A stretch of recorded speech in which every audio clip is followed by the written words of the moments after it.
06223088 Prodi Perbankan Syariah 3 semester 2. Di sini saya akan menjelaskan terkait analisis rasio aktivitas.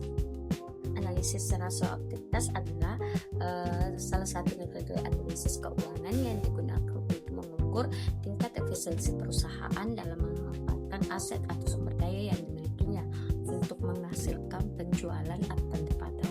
Rasio ini menunjukkan seberapa efektif manajemen perusahaan dalam mengelola aktiva, baik aktiva lancar maupun aktiva tetap, dalam menjalankan kegiatan operasional sehari-hari. Semakin tinggi tingkat efisiensi penggunaan aset, maka semakin baik kinerja operasional perusahaan tersebut.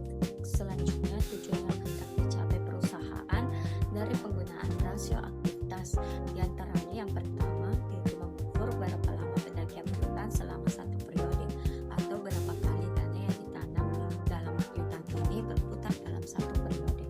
Kedua, untuk menghitung rata-rata penyajian piutang atau base of receivable, di mana hasil perhitungan ini menunjukkan jumlah hari atau berapa hari piutang tersebut rata-rata tidak dapat ditagih. Ketiga, untuk menghitung berapa hari rata-rata sedia tersimpan dalam gudang. Keempat, untuk mengukur berapa kali dana yang ditanamkan dalam aktiva tetap berputar dalam satu periode.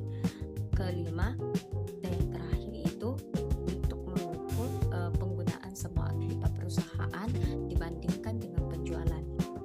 Selanjutnya, jenis-jenis analisis rasio aktivitas dan kebutuhan. Pertama, perputaran persediaan atau inventory turnover adalah mengukur seberapa cepat persediaan berputar atau terjual dalam satu periode. Rumusnya, inventory turnover sama dengan harga pokok penjualan atau HPP dibagi dengan rata-rata persediaan. Adapun interpretasinya, jika nilai tinggi maka persediaan cepat terjual, dan jika nilai rendah maka persediaan cepat menumpuk di gudang. Kedua, perputaran total aset atau total aset turnover adalah mengukur kemampuan seluruh aset dalam menghasilkan penjualan. Rumusnya, total aset turnover sama dengan penjualan bersih dibagi dengan total aset. Interpretasinya, semakin tinggi rasio maka semakin efisien penggunaan aset, dan jika rasio rendah maka aset kurang produktif. Ketiga, perputaran aset tetap atau fixed asset turnover adalah menilai produktivitas aset tetap seperti mesin dan bangunan. Rumusnya, fixed asset turnover sama dengan penjualan bersih dibagi dengan aset tetap bersih.